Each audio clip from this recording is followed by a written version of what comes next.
மிகவும் அன்பாய் அழைக்கப்பட்ட அன்புக்குரிய சகோதர சகோதரிகளே, தேவனுடைய பிரதான கிருபையினாலே நம்மை இவ்விதமாய் அழைத்து வந்த நம்முடைய ஆண்டவராக இயேசு கிறிஸ்துவுக்கும் நம்முடைய பிதாவாய் தேவனுக்கும் துதிகளையும் நன்றிகளையும் ஏறெடுத்துக்கொண்டு இந்த ஒரு மாலை வேளையிலும் கூட நம்முடைய ஆத்ம ஜீவியத்திற்கு ஏற்றவனமாக ஆவிக்குரிய வளர்ச்சிக்கு தகுந்ததாக சத்திய பாடத்தை இன்றும் நம்மளுக்கு தேவன் தந்திருக்கிறார்.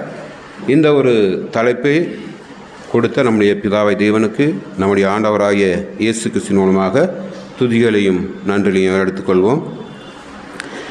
இந்த நாளில் மடியன் எடுத்துக்கொண்ட பாடத்தின் தலைப்பு சகோதர சொன்னவனமாக 2 கதைகள். இப்போ 2 கதைகள் சொன்னோம்னா இது எப்படின்னா, உலகப்பிராரமாக நம்ம ஒரு கதை என்று எடுத்துட்டாவே அதுக்கு என்ன தேவைன்னா கதாபாத்திரங்கள் கண்டிப்பாக தேவை. ஆனால் இது எதை குறிச்சிருக்கும்னா, ஒரு மனுஷனையோ அல்லது ஒரு மனுஷியவோ அல்லது மிருகங்களை குறிச்சோ அல்லது சின்ன சின்ன பூச்சிகளை குறிச்சு இல்லை. விசேஷமாக இது எதை குறிச்சுன்னா 2 பறவைகள் குறித்து தான் நம்ம பார்க்க போகிறோம். அந்த பறவைகள் என்னென்னா ரொம்ப சின்ன பறவைகள் தான் 2 பறவைகளும். அப்போ அந்த பறவைகளில் நம்ம எந்த மாதிரி ஒரு பறவை பார்க்கணும்னா, இது இந்த பறவையினுடைய பேர் கெனாரி. என்ன கெனாரின்னா டொமஸ்டிக் கெனாரி. அது இது எப்படி இருக்கும்னா ஃப்ரைட் மஞ்சள். இதனுடைய சைஸு எவ்வளோ நீளம்னா ஒரு 12 சென்டிமீட்டர் தான் இருக்கும். ரொம்பலாம் நீளம்லாம் இருக்காது, ரொம்ப வெயிட்டும் கிடையாது. அப்போ இந்த குருவி கூட எங்கே காணப்படும்னா அதிகமாக காணப்படாது. இது எங்கே காணப்படும்னா ஸ்பெயின் நாட்டு பக்கத்தில் ஐஸ்லாண்ட் அப்படிங்கிற ஒரு ஏரியாவில் தான் இது காணப்படுது. இதனுடைய முக்கியத்துவம் என்னென்னா, இது பாடக்கூடிய ஒரு இனிதான பறவை. அது எப்படி பாடும்னா, ஒரு இனிமையாக பாடும், ஒரு மெலடியாக பாடும். இப்போ பாருங்கள், நம்ம எல்லா பாட்டுகளையுமே நம்ம ரசிக்கிறோமான்னு கேட்டால் எல்லா பாட்டையும் நம்ம ரசிக்க மாட்டோம். எது ரொம்ப நம்ம கரெக்டாக நம்மளுக்கு இனிமையாக எந்த ஒரு இனிமையான வார்த்தை அல்லது இனிமையான அந்த ஒரு இசை இந்த மாதிரி இருந்தால் தான் நம்ம என்னச்சுன்னா முக்கியத்துவம் கொடுப்போம். அதை முக்கியமாக நம்ம கேட்போம். அப்போ இது இன்றைக்கு இருக்கிற ஜனங்கள் இந்த பறவை இருக்கிற இடத்த என்னச்சுன்னா ஒரு கண்காட்சியை கூட வச்சு என்ன செய்கிறாங்கன்னா பார்வையிடுறது கூட வச்சுருக்காங்க. ஏன்னா அவ்வளவு ஒரு இனிமையாக பாடக்கூடிய பறவை. அடுத்து என்ன பறவைனா சிட்டுக்குருவி. இந்த சிட்டுக்குருவி பார்த்திங்கன்னா நம்ம இந்தியாவில் எல்லா இடத்துலையும் காணப்படும். இன்னும் முக்கியமாக பார்த்திங்கன்னா சின்ன சின்ன ஆலயங்கள் இதெல்லாம் பார்த்திங்கன்னா அதிகமாக நம்ம பார்க்கலாம்.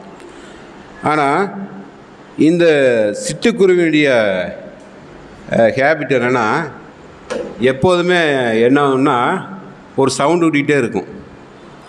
என்ன சவுண்டுனா கீச்சு கீச்சுன்னு சவுண்டு விட்டுட்டே இருக்கும். அது யாருமே மேக்ஸிமம் என்னச்சுன்னா உன்னிப்பாக கவனித்து அதை என்ன செய்ய கவனிக்க மாட்டான். அது என்ன செய்யலாம், நம்மளுக்கு ஒரு இடையூறு பண்ணுறத மாதிரியே இருக்கும். இன்னும் சொல்லப்போனால் எப்போதுமே சத்தம் போட்டுக்கிட்டே இருக்கும் அப்படிங்கிற மாதிரி ஒரு பறவை. அப்போ இதை ஒரு சிலவர் வீட்டில் வளர்க்குறதுக்கான வாய்ப்புகளும் இருக்குது. ஆனால் இந்த டொமஸ்டிக் கெனாரி அப்படிங்கிற ஒரு பறவை அதிகமாக நம்ம நாட்டில் கிடையாதுங்கிற ஒரு கான்செப்ட் கூட நம்முடைய சகோதரர் சொல்கிறாங்க. அப்போ இதில் 2க்குமே ஒரு வித்தியாசம் இருக்கிறத நம்ம பார்க்குறோம். அதாவது அந்த டொமஸ்டிக் கெனாரியினுடைய அந்த பறவைக்கும் இந்த சிட்டுக்குருவிக்கும் உள்ள வித்தியாசம் என்னன்னா, அது இனிமையாக மென்மையாக பாடக்கூடிய கேட்குற மாதிரி இருக்கக்கூடிய ஒரு தன்மையில் எது இருக்குன்னா அந்த எல்லோ கலர் வாய்ந்த அந்த கெனாரி இருக்குதுன்னு பார்க்குறோம். ஆனால் அதே சமயத்தில் இந்த சிட்டுக்குருவி என்னென்னா எப்போ பார்த்தாலும் இறைச்சல் கீச்சு கீச்சுன்னு என்னென்னா சவுண்டே இப்படிக்கிட்டு இருக்குன்னு பார்க்குறோம். அப்போ இது 2க்குமே வேறுபாடு இருக்கிறத பார்க்குறோம். அப்போ இப்போ 2 குருவிடைய தன்மையும் பார்த்துட்டோம். இப்போ நம்ம எதுக்கு வரலாம், 2 கதையில் ஒரு கதைக்கு நம்ம வந்துடலாம். அப்போ இந்த 2 கதையில் இந்த முதல் கதை என்னென்னா, ஒரு ஓனர் இருக்கார். அந்த ஓனர் என்னென்னா நிறையா சிட்டுக்குருவிகள் என்ன செய்யணும்னா வீட்டில் வளர்க்குறாரு. அப்போ இந்த சிட்டுக்குருவியை வளர்க்கும்போது அவருக்கு நிறைய என்ன செய்யணும்னா ரொம்ப இந்த சவுண்டு விடுறதுனால அதிகமாக அவருக்கு என்ன செய்யணும்னா ஒரு ரொம்ப டிஸ்டர்பன்ஸாக இருக்குது. அப்போ என்ன திடீர்னு ஒன்று அவர் யோசனை பண்ணுறாருன்னா, சரி, இது வந்து இப்படி இருக்க, இது பக்கத்தில் ஒரு கிணாரி அந்த குருவியை வச்சோம்னா என்னாகும்? அதோடைய சத்தத்தை கேட்டு இது மாறிடும் அப்படின்னு சொல்லிட்டு என்ன செய்கிறாருன்னா வைக்கிறான்னு பார்க்குறோம். ஆனால் அங்கே என்னாச்சுன்னு பார்த்தோன்னா, சிட்டுக்குருடைய ஹேபிட்டு எதுக்கு போயிடுச்சு? கிணாரிக்கு போயிடுச்சு. அப்போ இவர் என்ன பண்ணுறாருன்னா, அவருக்கு ஒன்றும் புரியல. என்னடா நம்ம என்ன நினச்சோம், இது எல்லாமே மாறின்னு நினச்சி தான் இந்த கூட்டுக்குள்ளே விட்டோம். இப்போ என்ன ஆகி போச்சு? சிட்டுக்குருவி மாதிரி அந்த கிணாரி மாறிடுச்சு. இப்போ இதில் நம்மளுக்கு என்ன தேவன் ஒரு பாடத்தை வைத்திருக்கிறாருன்னு தான் பார்க்கணும். இப்போ சிட்டுக்குருவியை பற்றி நான் ரெண்டாவது பார்க்கலாம். இந்த கிணாரிங்கிற குருவி எதற்கு ஒரு அடையாளமாக நம்ம வைத்துக்கொள்ளலாம்? ஏன்னா அது எப்போதுமே எப்படி பாடக்கூடியது? இனிமையாக மெல்லிசையாக பாடக்கூடியது.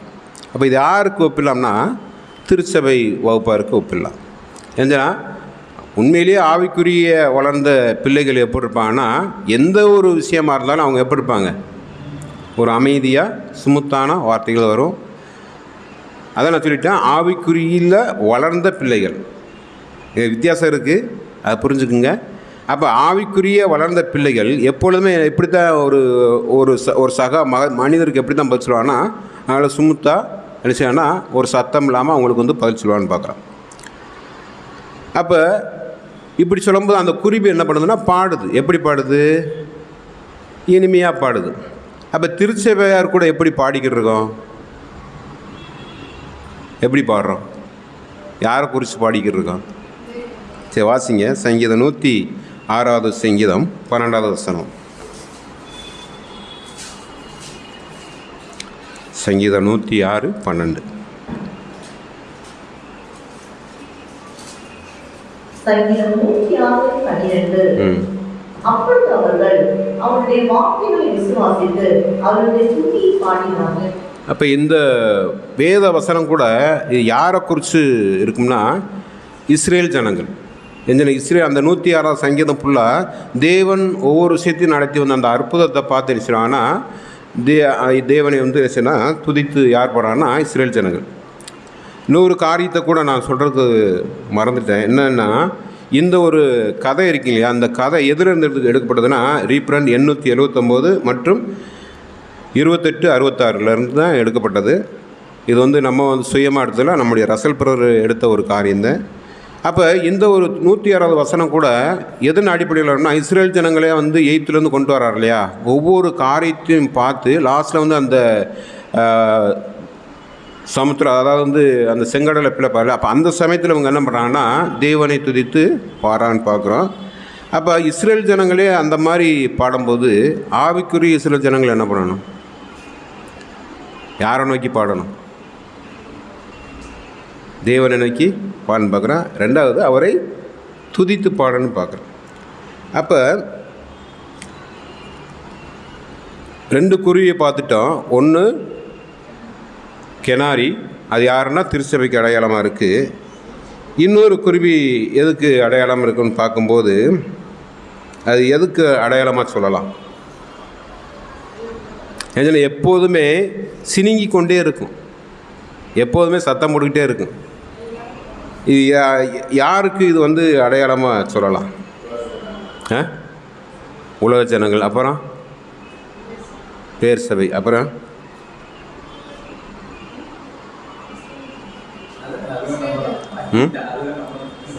ஏஞ்சனா இஸ்ரேல் ஜனங்கள். அது பேர் சபை ஜனமாக அவங்கெல்லாம் உள்ளே அடங்கிடுவாங்க. ஆனால் என்னென்னா கிறிஸ்து இயேசுவுக்குள் ஞானஸ்தானம் பெற்று ஜெனிப்பிக்கப்படாதவர்கள் எல்லாருமே கிறிஸ்து இயேசுக்குள்ளே ஞானஸ்தானம் பெற்றிருக்கோம். ஆனால் இந்த சிட்டுக்குருவியை யாராக போயிடுவாங்கன்னா, ஒன்று உலக ஜனங்கள், ரெண்டாவது பேர் சபை.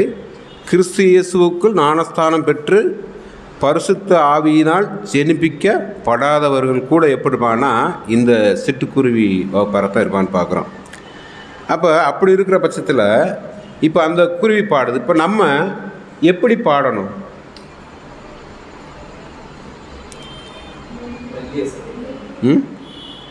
சரி, வசனம் கூட வாசிங்க மறுபடியும். சங்கீதம் 57:7.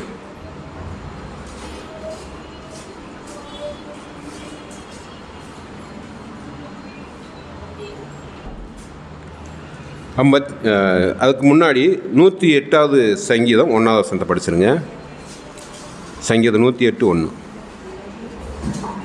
சங்கீதம் 108:3. கர்த்தாவே, ஜனங்களுக்குள்ளே உம்மை துதிப்பேன், ஜாதிகளுக்குள்ளே உம்மை கீர்த்தனம் பண்ணுவேன். அதுக்கடுத்து 1வது வசனம்.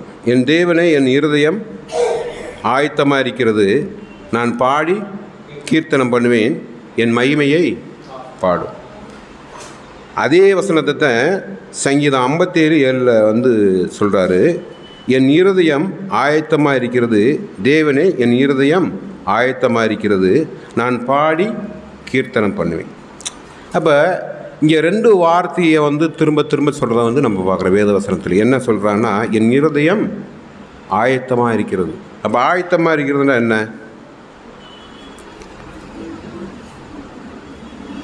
அப்போ ஆயத்தமாக இருக்குண்ணா அப்படின்னு பார்க்கும்போது அதே திருவிழியத்தில் என்ன சொல்கிறதுனா, என் உள்ளம் உறுதியாக இருக்கிறது, கடவுளே என் உள்ளம் உறுதியாக இருக்கிறது, நான் பாடுவேன், உண்மை புகழ்ந்து பாடுவேன். அப்போ ஏன் சொல்கிறான்னா, தேவனை துதித்து பாடும்போது சில சமயங்களில் அல்லது சில சந்தர்ப்ப சூழ்நிலையில் நம்ம என்ன செஞ்சுருவோம், உறுதியாக இருக்க மாட்டோம். அப்போ உறுதியாக இருக்கிற பிள்ளைகள் என்ன செய்வாங்கன்னா, தேவனை புகழ்ந்து பாடுவாங்க, அவங்களுடைய மகிமையை பாடுவான்னு பார்க்குறான். இப்போ பாட்டுக்குள்ளே வந்துடுவோம். இப்போ பாடுவதற்கு என்ன தேவை? ஒரு பாட்டு படிக்கிறோம், அந்த பாட்டு படிக்கிறதுக்கு என்ன தேவை? முதல்ல வார்த்தை இல்லையா? அப்போ அந்த வார்த்தை வேணும். சரி, வார்த்தை இருந்தால் மட்டும் போதுமா?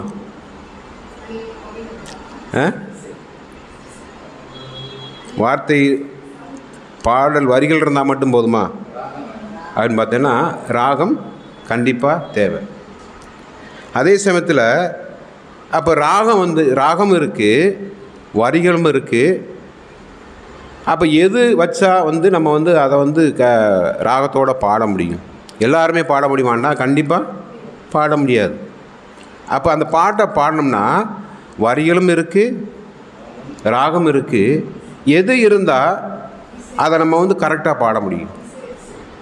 இப்போ உலக பிரகாரமாக அது இசை, அந்த அதாவது இந்த இடத்துல என்னென்ன வரணும் அப்படிங்கிறத அந்த டியூன் பண்ணி அதுக்கு தகுந்த மாதிரி மிருதங்கள் அந்த மாதிரி இருந்தால் நம்ம பாடலாம். ஆனால் ஆவிக்குரிய பிள்ளைகளுக்கு என்ன இருந்தால் தேவனை துதித்து பாட முடியும்? கண்டிப்பாக பரிசுத்தாவி இருக்கும். ஏன்னா பரிசுத்தாவி இருந்தால் தான் தேவனுடைய மகத்துவமே நம்மளுக்கு தெரியும். இல்லைன்னா எப்படி தெரியும்? கண்டிப்பாக தெரியாது. அப்படி தெரியாதனால தான் யார் மாதிரி பாட ஆரம்பிச்சுறாங்க. இன்றைக்கு இருக்கிற சபை மற்றும் பேர் சபை எல்லாருமே எப்படி பாட ஆரம்பிச்சுறாங்க? கத்த ஆரம்பிச்சுறாங்க. சிட்டுக்குருவி மாரி எப்போ பார்த்தாலும் வார்த்தையில் காட்டில் எதுதான் அதிகமாக போகுது? மியூசிக் தான் அதிகமாக போகுது. அப்போ அது தேவனுடைய பார்வையில் எப்படி இருக்குன்னா, உன்னுடைய பாட்டினுடைய இறைச்சலை நீ நினைச்சனு நிப்பாட்டுன்னு சொல்கிறார். ஏசாயா புத்தகத்தில் சொல்கிறார். நான் அதை கேட்டு என்ன பண்ணிட்டு போயிட்டேன், சலிச்சு போயிட்டேன்னு சொல்கிறார். அப்போ எது மாதிரி இருக்குன்னா, அவங்க பாடுறது சிட்டுக்குருவி எப்போ பார்த்தாலும் எப்படி கீச்சுன்னு சவுண்டு விடுதோ அதே மாதிரி இருக்குது. ஆனால் உண்மையான தேவனுடைய பிள்ளைகள், பரிசுத்தாவியை பெற்ற பிள்ளைகள் மட்டும்தான் யாரை மகிமைப்படுத்தி பாடுவாங்கன்னா பிதாவாகிய தேவன் பார்க்குறான். அப்போ பாடுவதுண்டா என்ன? பாட்டு எல்லாருக்குமே வருமா? எல்லாரும் பாட முடியுமா? எத்தனையோ கோடி ஜனங்கள் இருக்காங்க, எத்தனையோ பேர் பாடுறாங்க. ஆனால் எல்லார் பாட்டையும் கேட்குறோமா? உலக பிரகாரமா கேட்க மாட்டோம். இப்போ பேர் சபையிலேயே ஒரு பாட்டை பாடினாலுமே எல்லா பாட்டையும் பாடினா கண்டிப்பாக கேட்க மாட்டோம். அதில் நம்மளுக்கு ஆவிக்குரிய வளர்ச்சிக்கு ஏதுவான ஒரு பாடல் அவங்கள்ட்ட இருந்து நம்ம எடுக்கிறோம் இல்லையா? அப்போ அந்த மாதிரி பாடலும் இருக்குது. ஆனால் அதையுமே எல்லாரும் பாடலை. அப்போ தேவனை புகழ்ந்து பாடக்கூடிய பாட்டு கூட யார் தான் பாட முடியும்னா, ஆவியினால் ஜெனிப்பிக்கப்பட்டு அந்த பரிசுத்தாவி எப்போதும் நம்மள்கிட்டயே இருக்கிறவங்க மட்டும்தான் பாடம் பண்ணி பார்க்குறோம். அப்போ இந்த பாட்டுக்கு முக்கியமாக என்ன வேணும்? இப்போ கருவிகள் இருக்குது, வரிகள் இருக்குது, பாடக்கூடிய குரல் இருக்குது. ஆனால் அதை எதில் தான் வெளிப்படுத்த முடியும்? குரல் வளம் இருக்குது, எல்லாமே இருக்குது, பாட்டு ப்ராக்டிஸ் எல்லாம் பண்ணியாச்சு. எது இருந்தால் அந்த பாட்டு வெளியே வரும்? கிரியை வேணும். அதனால் யாக்கோபு 2:20 சொல்கிறல்ல, கிரியை இல்லாத விசுவாசம் செத்தது. நம்ம எல்லாருமே பிதாவாய் தேவனை விசுவாசிக்கிறோம், ஆண்டவராக இயேசுக்கு விசுவாசிக்கிறோம். அந்த விசுவாசம் மட்டும் இருந்தால் என்ன செய்ய முடியாது? போக முடியாது. ஒருவேளை அதற்கான நீங்கள் சர்டிஃபிகேட் வாங்கினாலுமே என்ன செய்ய முடியாது? கிரியை இல்லைன்னா என்ன செய்ய முடியாது? ஒன்றுமில்லை. அதான் நம்முடைய மூத்த சார் கூட அந்த விசுவாசத்தை பற்றி ஒரு கதையோட சொல்லுவாங்க. எப்படின்னா, ஒரு டிரைவரு லைசன்ஸ் வச்சுருக்காரு, எல்லா அத்தாரிட்டியும் இருக்குது ஓட்டுறதுக்கு. ஒரு மிகப்பெரிய ஆபத்து வருது, அந்த காரை எடுத்து ஓட்டணும். அப்போ அந்த காரை எடுத்து ஓட்டினா தான் அந்த ஆபத்துலேருந்து என்ன செய்யணும்னா தப்பிக்க முடியும். என்கிட்ட லைசன்ஸ் இருக்குது அப்படின்ட்டு அவனே நின்றோம்னா என்ன ஆகி போகும்? அப்போ அதான் சொல்கிறார், கிரியை இல்லாத விசுவாசம் செத்தது. அப்போ தேவனுடைய துதித்து பாடுறது கூட என்ன தேவைன்னா, கண்டிப்பாக கிரியை தேவை. கிரியை இல்லாமல் எதுவுமே நம்ம வந்துடுச்சுன்னா விசுவாசியாகவும் இருக்க முடியாது. தேவனுடைய சபையில் தேவனுடைய காரியத்தை செய்கிறதுக்கான எந்த ஒரு வாய்ப்புமே இருக்காதுன்னு பார்க்கலாம். அப்போ இன்னும் சொல்லப்போனால் பாடுவது என்னென்றால், நம்முடைய அணிதின வாழ்க்கை இருக்கு இல்லையா, ஒவ்வொரு காரியமும் என்னச்சுன்னா நம்முடைய வாழ்க்கையில் செய்யக்கூடிய ஒவ்வொரு கிரியையும், ஒவ்வொரு செய்யும், ஒவ்வொரு பேச்சும் தேவனை மகிமைப்படுத்தும்படியாக இருக்கணும்னு சொல்கிறார். நம்ம சுய வாழ்க்கையவோ அல்லது சுய சித்தத்தையோ மகிமைப்படுத்துகிற மாதிரி என்ன செய்யக்கூடாது, இருந்துடக்கூடாது. நம்ம சுய காரியத்துக்கு நாடி போகிற மாதிரியும் இருந்துடக்கூடாது. தேவனை மகிமைப்படுத்தும்படி, தேவனை தேடும்படியான வாழ்க்கை நம்ம இடத்துல இருக்கணும்னு சொல்கிறார். அப்படி இருந்தாத்த யார் மாதிரி இருக்க முடியும்? அந்த கிணாரி எப்படி மெல்லி இசையில் பாடுது இல்லையா, சுகமாக, அந்த மாதிரி இருக்குன்னு பார்க்குறேன். அப்போ இந்த கிணாரி 2 விதமாக இருக்க முடியுமா? பாடவும் செய்யும், சினுங்கவும் செய்யும். அப்படி இருக்க முடியுமா? இல்லை 2 சத்தத்தையும் கொடுக்குமா? நல்லா பாடவும் செய்யும், நல்லா சினுங்கவும் செய்யும், நல்லா கத்தவும் செய்யும். அப்படி இருக்க முடியுமா? இருக்கும். ஏன் இருக்கும்னா, அதான் பார்த்துட்டோம். எப்படி பார்த்துட்டோம்? 3 விதத்தில் பார்க்குறோம் இல்லையா. 1, உலக ஜனங்கள், பேர் சபைகள், கிறிஸ்து இயேசுவுக்குள் ஞானஸ்தானம் பெற்றும் ஜெனிப்பிக்கப்படாதவர்கள், இன்னும் சொல்லப்போனால் பரிசுத்தாவி அவங்கள்ட்ட இல்லை. அப்படி இருக்கிறவங்க தான் என்ன பண்ணுவாங்க? இங்கேயும் நல்லா பாடுவாங்க, வெளியிலையும் உலக ஜனங்கள்கிட்டையும் நல்லா சத்தம் போடுவான்னு பார்க்குறோம். அப்போ இந்த சிட்டுக்குருவியை நம்ம யாருக்கு ஒப்பிடலான்னு பார்த்தோம்னா, நான் பார்த்துட்டோம் 3 விதமான ஜனங்கள், அதாவது உலக ஜனங்கள், பேர் சபைகள் மற்றும் கிறிஸ்து இயேசுவுக்கு ஞானஸ்தானம் பெற்றும் ஜெனிப்பிக்கப்படாதுன்னு பார்க்குறோம். இப்போ என்ன ஒரு காரியத்தை அவர் வெளிப்படுத்துகிறான்னா, பல கிறிஸ்தவர்கள் கிணாரியைப் போல உலக மக்களின் விசித்திரமான சுவாசம் மற்றும் சூழலுக்கு செல்கிறார்கள். அதன் விளைவாக அவர்கள் தங்கள் மகிழ்ச்சியான புகழ்பெற்ற பாராட்டு, குறிப்பு மற்றும் பாட உலகிற்கு கற்பிக்கவில்லை. தங்களை தாங்களை தரையிறக்கி விரைவில் அவர்கள் உலக துக்கமான குறிப்பை கற்றுக்கொள்கிறார்கள். அதாவது எப்படி அந்த கிணாரி அந்த சிட்டுக்குருவிக்குள்ளே போய் அந்த சிட்டுக்குருவிய சுவாசத்தை அந்த குணத்தை பெற்றதோ அதே மாதிரி யார் இருந்துருவாங்க? இந்த 2 பக்கமும் நடிக்கிறாங்க பார்த்தீங்களா. சபைக்கு வந்தாலும் நல்லா பாடுவாங்க, நல்லா வேலையெல்லாம் செய்வாங்க. ஆனால் அதே சமயத்தில் உலகத்துக்குள்ளே போனாலும் என்ன செஞ்சுருவாங்க? அவங்களுக்கு ஏற்றது மாதிரி பண்ணிடுறேன்னு பார்க்குறோம். அப்போ இப்படியாப்பட்டவர்களும் இருப்பாங்க. அப்போ அதனால் என்ன சொல்கிறாருன்னா, 2 கொரிந்தியர் 4:16 அந்நிய நுகத்திலே அவிசுவாசிகளுடன் பிணைக்கப்படாதிருப்பீர்களாக, நீதிக்கும் அநீதிக்கும் சம்பந்தம் ஏது, ஒளிக்கும் இருளுக்கும் ஐக்கியம் ஏதுன்னு சொல்கிறார். அப்போ இங்கே ஒரு மாதிரி அங்கே ஒரு மாதிரி இருந்தோம்னா தேவன் கேட்குற கேள்வி என்னென்னா, நீதிக்கும் அநீதிக்கும் சம்பந்தமே கிடையாது, இருளுக்கும் ஒளிக்கும் ஐக்கியமே கிடையாது. அப்படி இருக்கிற பட்சத்தில் நான் உலகப்பிரகாரமும் நல்லா இருந்துக்கிருவேன், ஆவிக்குரிய வகையிலும் நடந்திருப்பேன். அப்போ இந்த ஒரு விஷயம் கூட பழைய ஏற்பாட்டில் பார்க்கும்போது கூட யோசபாத் அப்படின்னு ஒருத்தர் இருந்தார் இல்லைங்க, யூதா கோத்திரத்தில். அவர் என்ன பண்ணுறாருன்னா, தேவனுக்கு பிடிச்சமான காரியத்தையும் பண்ணுறார். என்ன பண்ணுறாரு? 2 நாளாகமம் 17ஆம் அதிகாரம் 6வது வசனத்தை படிங்க.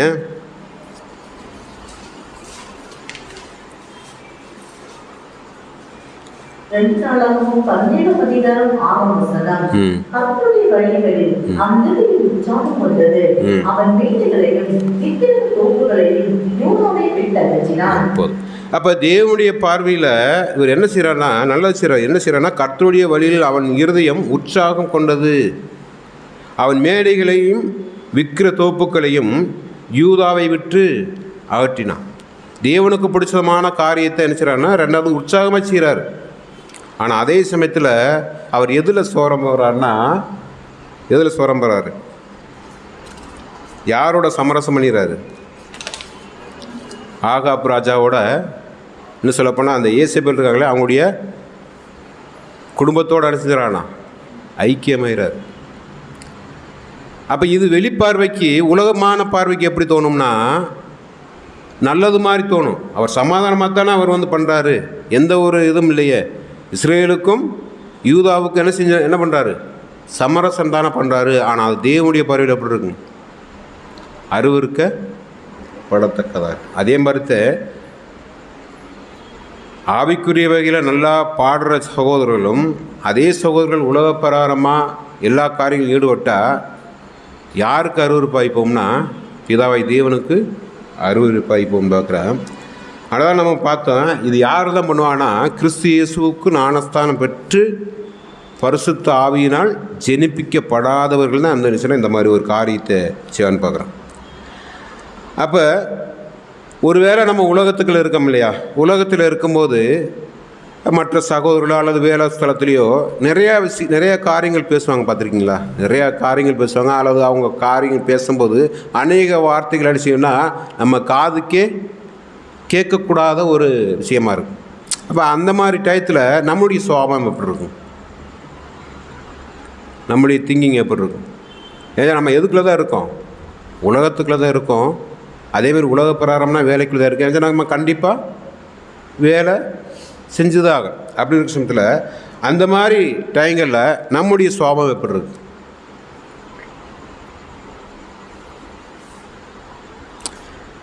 ஏஞ்சனா பிதாவை தேவன் சொல்கிறாரு, அப்படியாப்பட்ட நேரத்தில் அடிச்சு நம்முடைய இருதயத்தை அதை விட்டு விளைக்கிறனுங்கிறார். ஒருவேளை அப்படி இல்லைன்னா இந்த கிணாரி மாதிரி இருக்கிறவங்க என்ன பண்ணான்னா உலகத்துலேயும் சேர முடியாது, சபை கூடுதலுக்கும் வர முடியாது. அவங்க எப்படி போயிடுவான்னா தனிமைப்படுத்தப்படுவார்கள். ஒருவேளை தனிமைப்படுத்தப்படுவது தேவனுடைய திட்டமானா கண்டிப்பாக கிடையாது. அவரிடத்தில் வாரவர் அவர் வந்து என்ன செய்யலை, தள்ளுவதே இல்லைன்னு சொல்கிறார். ஒருவேளை அவங்க வந்து அந்த மாதிரி ஒரு காரியத்தில் ஈடுபட்டு தேவன் அவர்களை இழுக்கிறதுக்கு தான் வந்து விரும்புகிறார் ஒழிய அவர் தண்டனை கொடுத்து தள்ளி விடுறதுக்கு தேவன் எப்பொழுதும் அவர் விரும்புகிறேன்னு பார்க்குறான். அப்போ ஒருவேளை நம்ம வந்து தனிமையாக இருந்து ஒரு விஷயத்தை பண்ணோம்னா என்ன நடக்குன்னு பார்க்குறீங்க? அதான் நம்முடைய ரசல் பிறகு சொல்லுவார், அத்தையவர்களுக்கான இந்த விஷயம் என்னவென்றால் மிகவும் நட்பு, அரவணைப்பு, ஊக்கமளிக்கும் மற்றும் ஆன்மீக ரீதியில் மேம்படுத்தும் மகிழ்ச்சியான கிறிஸ்தவ புனிதர்களின் சமூகத்திற்கு செல்வதுதான். அவர்களிடையே அவர்கள் விரைவில் புகழ்ச்சியின் புகழ்பெற்ற குறிப்புகளை பாட கற்றுக்கொள்வார்கள், தங்கள் இருதயங்களில் மெல்லிசையை உருவாக்குவார்கள். அப்போ தேவனுடைய பிள்ளையாக அழைக்கப்பட்டு இயேசு கிறிஸ்துவினுடைய பேரால் ஞானஸ்தானம் பெற்று ஆவியால் ஜெனிப்பிக்கப்படாதவர்கள் என்ன செய்வாங்கன்னா இந்த மாதிரி இருப்பாங்க. அவங்க தனிமைப்படுத்தப்படுவாங்க. ஒருவேளை அவங்க வந்துட்டாங்கன்னா நம்ம என்ன பண்ணணும்னு சொல்கிறாருன்னா அவங்கள என்ன செய்யணும், உற்சாகப்படுத்தணும்னு சொல்கிறார். யாரையும் நீங்கள் இப்படி போயிட்டீங்க, நீங்கள் செஞ்ச காரியத்தினால தான் போயிட்டீங்க, நம்ம என்ன செய்கிறோன்னா யாரையும் என்ன செஞ்சிடக்கூடாது, குறை சொல்லக்கூடாது.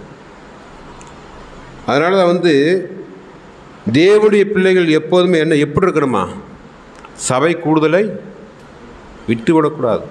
ஏன்னா அங்கே தான் யார் இருக்கா, கிறிஸ்தவ புனிதர்கள் இருக்கான்னு பார்க்குறோம். அப்போ கிறிஸ்தவ புனிதர்னா நம்ம தான், வேறு யாரையும் புனிதர்னு சொல்கிறதுக்கு வாய்ப்பு இல்லை. ஏன் வாய்ப்பு இல்லை? ஏன்னா நம்மளை மட்டும்தான் எதனால் ஜெனிப்பிக்கப்பட்டிருக்கோம், அவருடைய சத்திய வசனத்தினாலே ஜெனிப்பிக்கப்பட்டிருக்கிறோம். அப்படி சபை கூடுதலுக்கு யார் வராங்களோ அவங்க தான் அந்த தேவனுடைய புகழ்ச்சியை கற்றுக்கொள்ள முடியும், அவங்க தான் அந்த ஒரு மெல்லிய இசையில் பாட முடியும்னு பார்க்குறோம்.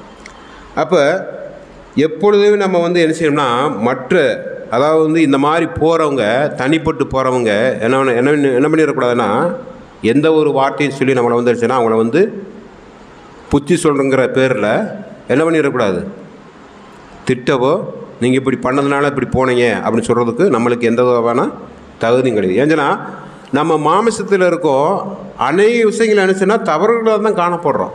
அதனால் யாரை குறை சொல்கிறதோ குற்றப்படுத்துறதுக்கோ நம்மளுக்கு எந்த விதமான தகுதியும் இல்லைன்னு பார்க்குறோம்.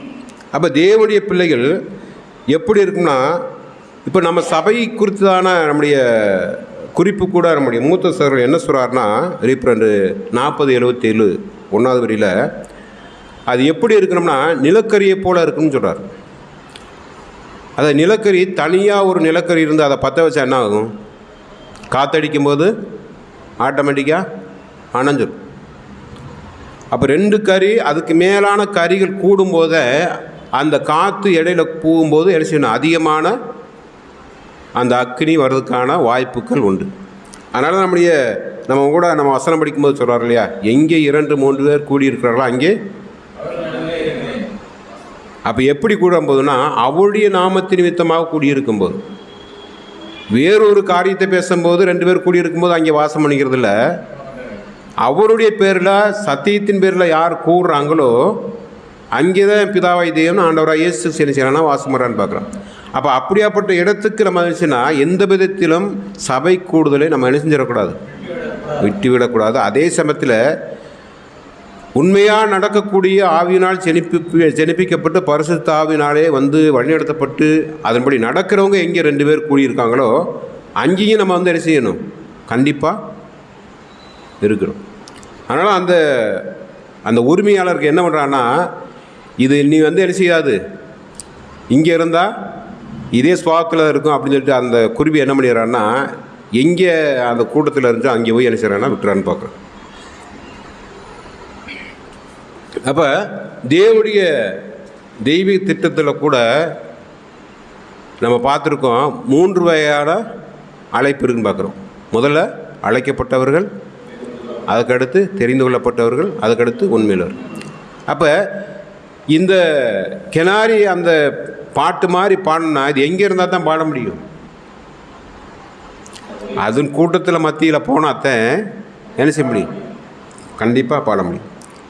அப்போ அதனால தான் அநேக சகோதரர்கள் என்ன பண்ணுறாங்கன்னா, இந்த கிணாரியோடு சேர்ந்து வாடுறதுக்கு நிறைய பேருக்கு என்ன செய்யலை, இன்பமாக இல்லை, அவங்க பேசுகிற வார்த்தை மெலடியாக இல்லை, அவங்க பேசுகிற வார்த்தை ஒரு இனிமையாக இல்லைன்னு நிறைய சகோதரி என்ன செய்கிறாங்கன்னா வெளியே போகிறதுக்கான வாய்ப்புகள். அப்போ இந்த பாட்டை பாடுவதற்கு திடீர்னு யாராவது இந்த பாட்டை பாட முடியுமா? பிதாவை தேவனையும் ஆண்டவராக இயேசு கிறிஸ்துவையும் அவருடைய தெய்வீக திட்டத்தையும் திடீர்னு யாராவது கற்றுக்கொள்ள முடியுமான்னா கண்டிப்பாக கற்றுக்கொள்ள முடியாது. அப்போ நன்றாக பாட யாருக்கு தெரியுதோ அவங்கள்ட்ட இருந்தால் தான் இந்த பாடத்தை என்ன செய்ய நம்மளால் கற்றுக்கொள்ள முடியும் இல்லையா? எல்லாத்தையுமே நம்ம பாடத்தை தேவனுடைய திட்டத்தை நம்ம கற்றுக்கணும்னா கண்டிப்பாக அவங்களுக்கு தேவனுடைய திட்டத்தை பற்றியும் சித்தத்தை பற்றி தெரிஞ்ச யார் தேவனை மகிமைப்படுத்தி பாடுறாங்களோ அவங்களோடு இருந்தால் தான் நம்மளும் என்ன செய்யணும்னா பாட முடியும் இல்லையா? எல்லோரும் கண்டிப்பாக பாட முடியான்னு பார்க்குறோம். அப்போ இன்றைக்கு கூட நம்மளுக்கு யார் கற்றுக்கொண்டு இருக்கிறார், கற்றுக் கொடுத்துக்கிட்டு இருக்கிறாங்க சபையில்?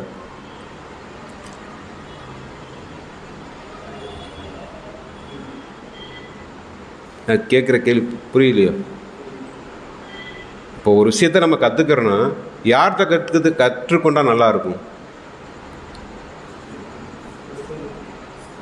ஆண்டவராகிய இயேசு கிறிஸ்து. ஏஞ்சனா அவர் மட்டும்தான் நன்றாக பாடக்கூடிய. ஏஞ்சனா பாருங்கள், அவர் இருந்த ஒரு நிலைமையை எப்படி ஒரு உன்னதமான நிலைமை இல்லையா? ஆனால் இந்த உலகத்துக்குள்ளே வரும்போது எப்படி வராரு? அதாவது இந்த உலகத்தில் வாழ வேண்டிய உரிமையை என்ன செஞ்சிடான்னா விட்டு கொடுத்துறாரு. யாருக்காகனா பிதாவாய் தேவனுக்காக மற்றும் அவருடைய திருச்சபை வகுப்பாருக்காக. அப்போ இந்த மாதிரி இருக்கிறவங்க தான் என்ன செய்யணும், நன்றாக பாட முடியும். அப்போ இன்னும் சொல்லப்போனால் தேவனுடைய தெய்வ திட்டத்தில் எங்கே இருந்தாலும் இந்த பாட்டை பாட முடியுமா? கண்டிப்பாக பாட முடியும். இப்போ பாருங்கள், இப்போ வாரத்தில் நம்ம 2 நாள் தானே கூடுறோம். ஒன்று ஞாயிற்றுக்கிழமை, அதுக்கடுத்து வியாழக்கிழமை. அப்போ இடைப்பட்ட நாட்களில் நம்ம என்ன செய்கிறோம்? நம்முடைய வேலையில் பார்க்குறோம். அது மாத்திரமா பார்க்குறோம்? எல்லா வேலையும் பார்க்குறோம். ஆனால் அதே சமயத்தில் பிரயாணம் பண்ணும்போது, மற்ற ஜனங்களோடு நம்ம வரும்போது போகும்போது என்ன மாதிரி சிந்தனை புது சிருஷ்டியாக அழைக்கப்பட்ட, இன்னும் சொல்லப்போனால் பரிசுத்த ஆவியினால் நடத்தப்படுகிற பிள்ளைகளுக்கு எந்த மாதிரி எண்ணம் வேண்டும்? 2 நாள் போனால் போதும் அப்படிங்கிற எண்ணம் வேணுமா? இல்லை வேறு எண்ணங்கள் நம்மளுக்கு தோன்ற வேண்டும்?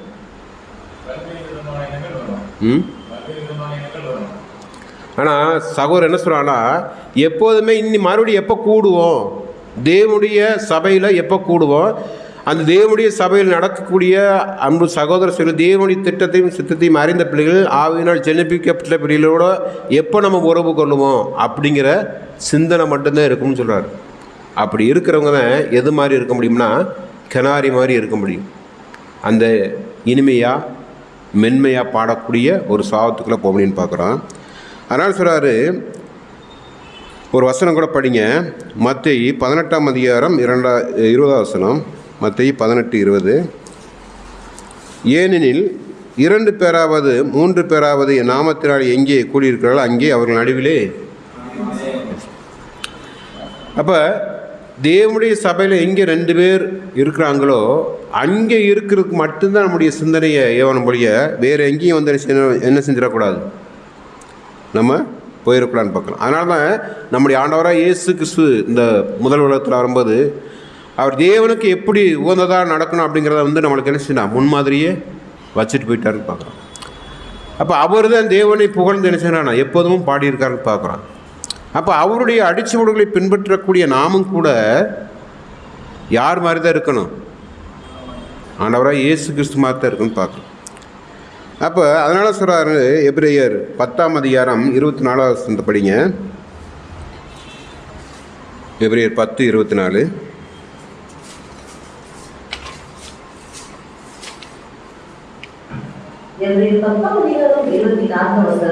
மேலும் அன்புக்கும் நம்பிக்கைகளுக்கும் நாம் ஏற்படும்படி ஒருவரையொருவர் கவனித்து சபை கூடுதலை விட்டுவிடாது போல நாம் விட்டுவிடாமல் ஒருவருக்கொருவர் புத்தி சொல்ல கடவோம்.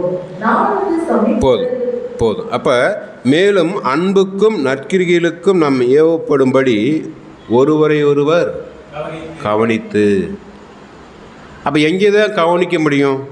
யார்கிட்ட அன்பு இருக்கோ, யார்கிட்ட நற்கிரிகள் இருக்கோ அவங்கள்ட்ட மட்டும்தான் நம்ம வந்துடுச்சுன்னா கவனிக்க முடியும். உலக பிரகாரமாக இருக்கிறவங்களுக்கு, உலக பிரகாரமான வாழ்கிட்ட நம்ம வந்து கண்டிப்பாக அனுப்பிச்ச முடியாது. அவங்கள வந்து நம்ம கவனிக்க வேண்டிய அவசியம் இல்லை. அவங்கள வந்து நம்ம வந்து பார்க்க வேண்டிய அவசியம் இல்லை. ஆனால் யாரை கவனிக்கணும்னா சபையில் கூடுகிற ஒவ்வொரு சகோதரியும் வந்து நம்ம வந்து கவனிக்கணும். இது எங்கே தான் கவனிக்கணும்னா சபையில் வந்தால் தான் கவனிக்க முடியும். வேறு எங்கேயாவது போனால் கண்டிப்பாக கவனிக்க முடியாது பார்க்குறேன். அதனால தான் அவர் சொல்கிறாரு, அதனால் நீங்கள் என்ன பண்ணிடாதீங்க, சபை கூடுதலை மற்றவங்க விட்டு விடுறது மாதிரி விட்டு விடுதான்னு பார்க்குறோம். இன்னொரு வசனம் கூட படிங்க. மத்தேயு 6ஆம் அதிகாரம் 19 மற்றும் 20.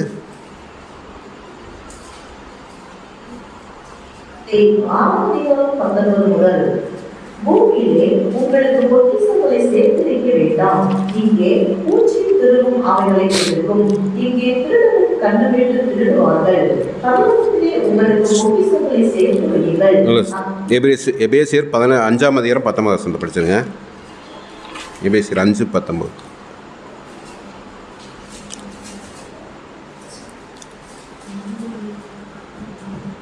எபேசியர் 5:19 சங்கீதங்களினாலும் கீர்த்தனைகளினாலும் ஞான பாட்டுகளினாலும் ஒருவருக்கொருவர் புத்தி சொல்லிக் கொண்டு உங்கள் இருதயத்தில் கர்த்தரை பாடி கீர்த்தனை பண்ணி.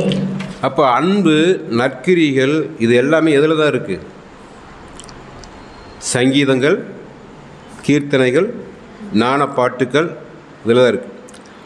அப்படி என்ன சொன்னால், ஞான பாட்டுக்கள் ஒருவருக்கொருவர் புத்தி சொல்லிக்கொண்டு உங்கள் இருதயத்தில் கர்த்தரை பாடி என்ன செய்யணும்? கீர்த்தனம் பண்ணும். அப்போ நம்முடைய சுய சித்தத்தினுடைய வார்த்தையின் நிமித்தமாகவோ அல்லது உலகப்புறான ஒரு வார்த்தையை நிமித்தமாக சொல்லி நம்மளை யாரையும் என்ன செய்ய முடியாது, திருத்தி தேவனுக்குள்ளே கொண்டு வர முடியாது. ஆனால் சங்கீதம், ஞான பாட்டுக்கள், அதே சமயத்தில் கீர்த்தனைகள், ஏன்னா நம்மளுக்கு முதல்ல பைபிள் எழுதப்பட்ட விதமே அப்படின்னா ஒரு பாட்டு மாதிரி தான். அப்போ தேவனுடைய வார்த்தை நிமித்தமாகத்தான் நம்ம நினச்சி மற்றவங்களை நம்ம கொண்டு வரணும்னு பார்க்குறோம். அதனால தான் நம்ம யார் மாதிரி இருந்துடக்கூடாதுன்னா மற்றவர்களை மாதிரி இருந்துடக்கூடாது. அதனால தான் தெசலோனிக்கேயர்களோடு சொல்கிறார், 1 தெசலோனிக்கேயர் 5:11 ஆகையால் நீங்கள் செய்து வருகிறபடி ஒருவரை தேற்றி ஒருவருக்கொருவர் பக்தி விருத்தி உண்டாகும்படி செய்யுங்கள்னு சொல்கிறார். அப்போ நம்ம பேசுகிறதா இருந்தாலும் எதாக இருந்தாலும் என்னத்தை உண்டாக்கணும்னா பக்தி வைராக்கியத்தை உண்டாக்கணும். இன்னொரு வசனம் கூட படிங்க, சங்கீதம் 37:7. சங்கீதம் 37:7.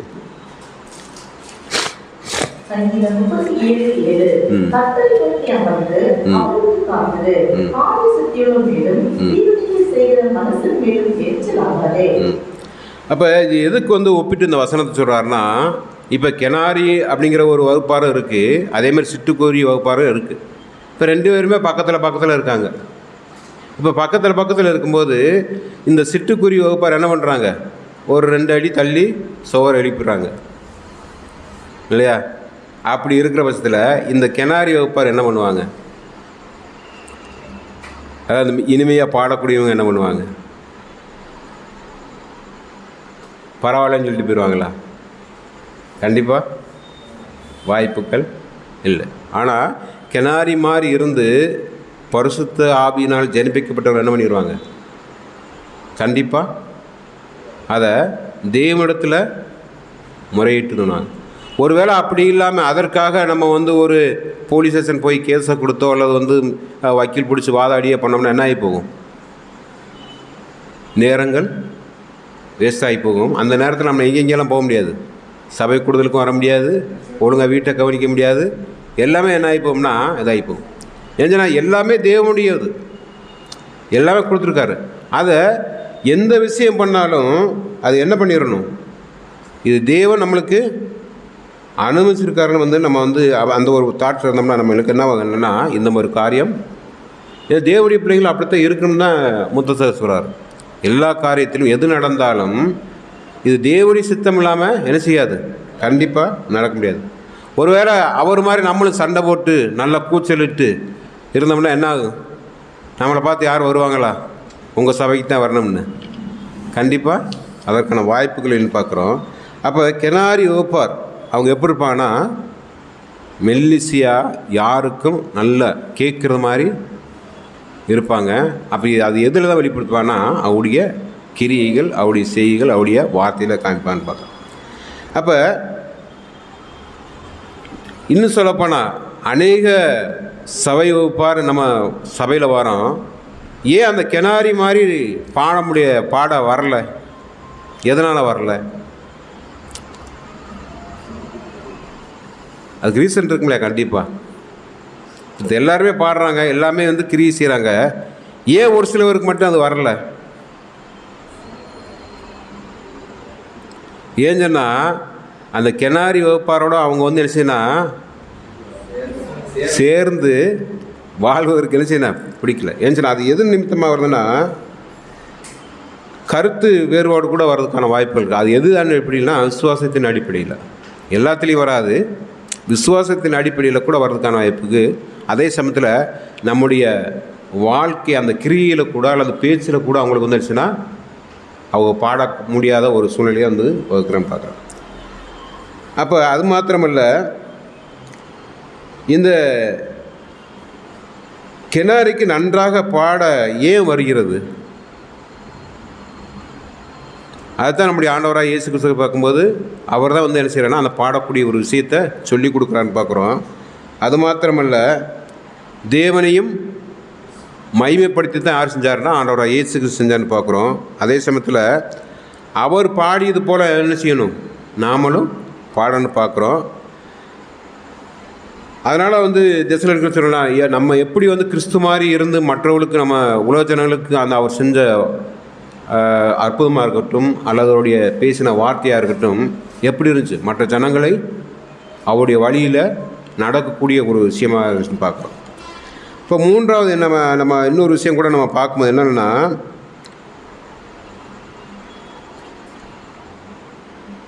ரோமர் 12:2 படிச்சிருங்க. ரோமர் 12:2.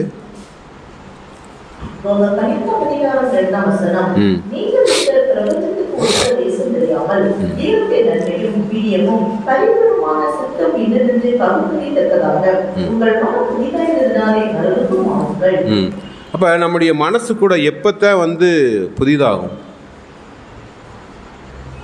எது நிமித்தமாக புனிதமாக ஆகிறதுக்கு வாய்ப்புகள் உண்டு. சரி, புனிதமாகணும்னா எப்படி அதை எடுத்துக்கிறது? நம்மளுக்கு நாமளே புனிதத்தை கொண்டு வந்துடலாமா? கண்டிப்பாக நம்முடைய செய்கையில் பார்த்து மற்றவர்கள் என்ன சொல்லணும், உண்மையிலேயே இவங்க தான் தேவனுடைய பிள்ளைகள், கிறிஸ்துவனுடைய உடன் சுதந்திரவாளி சொல்கிற அளவுக்கு என்ன செய்யணும்,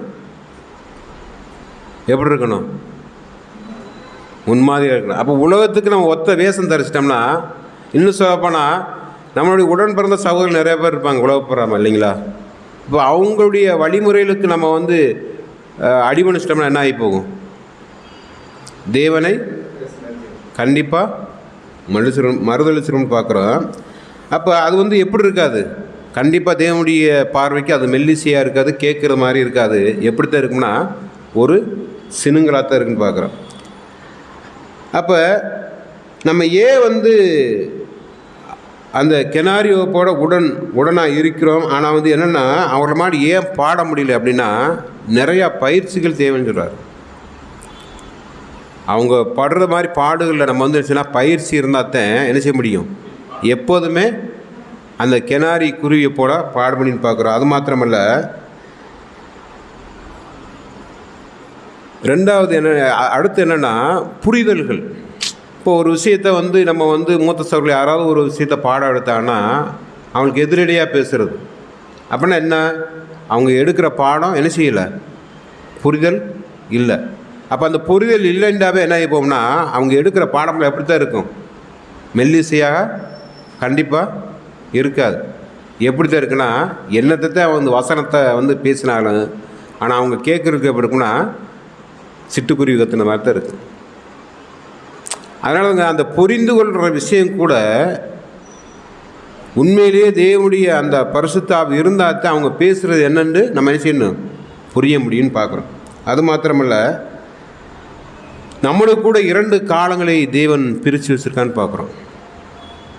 எந்த மாதிரி ஒரு காலம்னா, ஒன்று சமாதானமான காலம், இன்னொன்று வந்து சோதனை காலம். இதில் 2லேயுமே நம்ம வந்து என்ன பண்ணணும், தேவனை மகிமைப்படுத்தி பாடணும்னு பார்க்கணும்.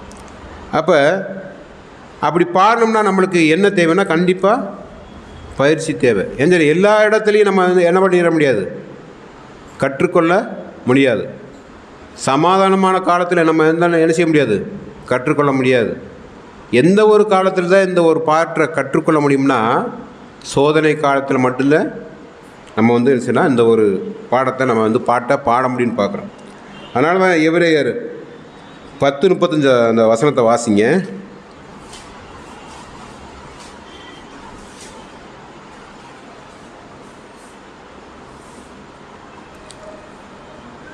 எபிரேயர் 10:35. எபிரேயர் 10:35. ஆகையால் மிகுந்த பலனுக்கு ஏதுவான உங்கள் தைரியத்தை விட்டுவிடாதிருங்கள். ஏன் தேவன் இப்படி ஒரு வார்த்தையை கொடுக்குறார்? ஆகையால் மிகுந்த பலனுக்கு ஏதுவான உங்கள் தைரியத்தை விட்டு விடாதீர்கள். அப்போ நம்ம எந்த மாதிரி ஒரு பலனை கொடுக்கணும்? சோர்ந்து போகாதபடி. அப்புறம் முக்கியமாக தேவன் எதிரை எதிர்பார்க்குறார்? நம்ம கூட பார்த்துருக்கோம், இரக்கத்தை குறித்து பார்த்துருக்கோம், அதுக்கடுத்து மனத்தாழ்மையாய் நடப்பதை குறித்து பார்த்துருக்கோம் இல்லையா? அப்போ எதை குறித்து? மிகுந்த பலனுக்கு ஏதுவான உங்கள் தைரியத்தை விட்டு விடாருங்கிறார். நம்ம ஏற்கனவே தெரியும், கலாத்தியரில் படிச்சிருக்கோம், ஆவிக்குரிய கனிகள் அன்பு, சந்தோஷம், சமாதானம், நீடிய பொறுமை, தயவு, நற்குணம், விசுவாசம், இச்சையடக்கம், இப்படி 9 விதமான கனிகள் இருக்கியா? இந்த கனிகளை கொடுக்கறதுக்கு என்ன பண்ணணுமா? தைரியம். அந்த தைரியத்தை நம்ம என்ன செய்யக்கூடாது? விட்டு விடக்கூடாது. அப்போ இந்த தைரியம் இருந்தால்தான் தேவனிடத்தில் எப்போதுமே எப்படி பாட முடியும்? அந்த கிணாரி குருவியை போல நம்ம வந்துடுச்சுன்னா அந்த மெல்லிசையாக பாட முடியும்னு பார்க்குறோம். அப்போ இங்கே நம்ம ஒரு விஷயம் பார்த்துருக்கோம். என்ன பார்த்துருக்கோம்னா, முதல் கதையை பார்த்துட்டோம். என்ன கதை? நிறையா சிட்டுக்குருவிகள் ஒரு உரிமையாளர் வளர்க்குறாரு. அது என்னென்னா, அதனுடைய சவுண்டுனால அவர் எரிச்சலாகி இது திருந்துறதுக்காக வேண்டி என்ன செய்கிறாரு? ஒரு கிணாரியை கொண்டு அவர்கிட்ட விடுறாரு. ஆனால் இது என்ன ஆகி போகுது? இந்த சிட்டுக்குருடைய சுவாமி யாருக்கு வந்துடுதுன்னா கிணாரிக்கு வந்துடுது. அந்த மாதிரி நம்ம என்னச்சுன்னா இருக்கக்கூடாதுன்னு பார்க்குறோம். அப்போ சிட்டுக்குருவிக்கும் கிணாரிக்கும் யார் தான் உரிமையாளர்? ஒருத்தர் தான் இல்லையா? எல்லாரும் கிடையாது, ஒருத்தர் தான். அப்போ இது முதல் கதை நம்ம முடிஞ்சு. இரண்டாவது கதை என்னென்னா, இந்த உரிமையாளர் என்னச்சுன்னா கிணாரியை மட்டுமே வளர்க்குறார், வேறு எதையும் வளர்க்கலை. அதை வளர்த்து என்ன பண்ணுறாருன்னா, வீட்டு ஜன்னல் இருக்கிற சன்னல் ஓரத்தில் எல்லோரும் பார்க்கும்படியாக வளர்க்குறார். ஏஞ்சலா அநேகர் பாருங்கள், ஒரு குருவியை வளர்க்குறேன் எங்கே தான் வளர்ப்பாங்க? வீட்டுக்குள்ளே வச்சு பூட்டிலாம் வளர்க்க முடியும், வெளியில் எல்லோரும் பார்க்குற மாதிரி தான் வளர்ப்பாங்க. அதே மாதிரி இந்த உரிமையாளர் என்ன பண்ணுறாருன்னா, ஜன்னல் ஓரமாக வச்சு அந்த குருவிக்கு என்ன செய்கிறாருன்னா உணவு, தண்ணீர் எல்லாம் வச்சு நேரத்துக்கு நேரம் என்ன செய்கிறார். அது மாத்திரமில்ல, அது எதுக்குள்ளே போட்டு அடைச்சி வச்சுக்கிறார்? ஒரு கூண்டுக்குள்ளே போட்டு அடைச்சி வைக்கிறார். இப்படி இருக்கிற பட்சத்தில் கொஞ்ச நாள் கழித்து எது வருதுன்னா, இந்த சிட்டுக்குருவி ஜன்னல் ஓரமாக உட்காந்து என்ன கேட்கும் இந்த குருவிட்ட? அது மட்டுமா கேட்கும்? நீ நல்லா சாப்பிட்ற, நல்லா தண்ணி குடிக்கிற, நன்றாக பாடுற, ஆனால் என்ன மாதிரி உன்னை நல்லா உல்லாசமாக இருக்க முடியுமா? நல்லா சுற்றி வர முடியுமா? அப்படிங்கிற ஒரு கேள்வி எது கேட்குது? இவ்வளவு நல்லா பாடுற, நல்ல ஆகாரம் கிடைக்கிது, ஆனால் நீ எதுக்குள்ள தான் இருக்க? கூண்டுக்குள்ளே தான் இருக்க. நீ வேற எங்கேயும் என்ன செய்ய முடியாது, போக முடியாது அப்படின்னு சொன்ன உடனே இந்த கிணாரி குருவிக்கு என்ன ஒரு சிந்தனை வந்திருக்கும்?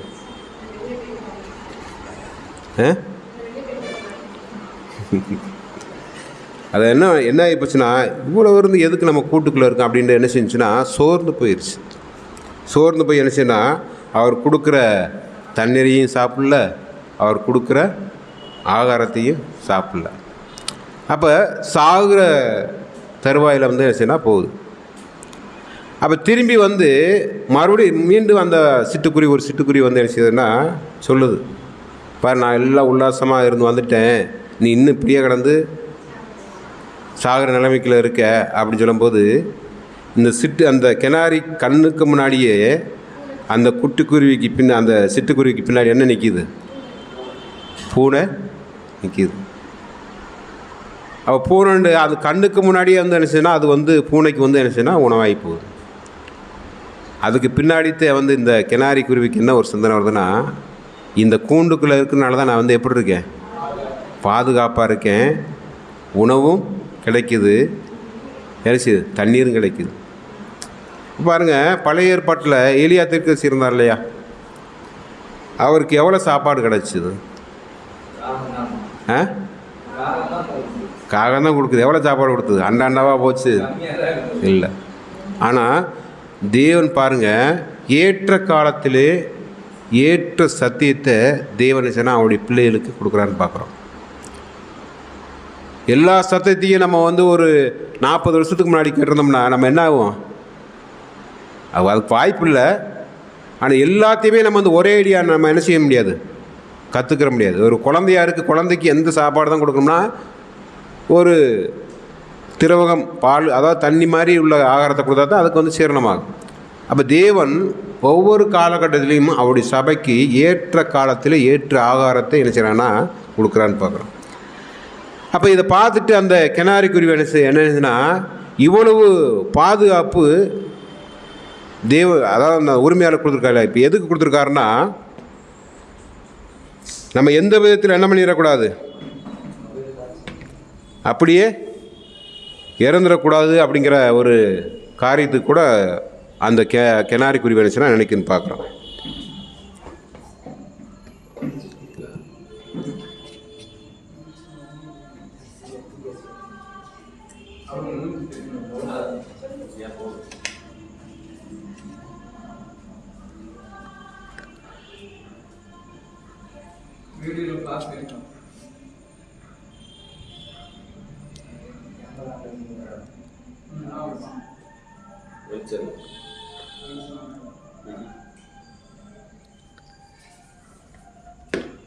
பாருங்க, அந்த சிட்டுக்குருவியை சாப்பிட்டது மாத்திரமல்ல, இந்த குருவி என்ன செய்யுது, சாப்பிட எது வருது, அந்த பூனை வருதுன்னு பார்க்குறோம். அப்போ அந்த பூனை இந்த கிணாரி குருவியை சாப்பிட முடியுமா?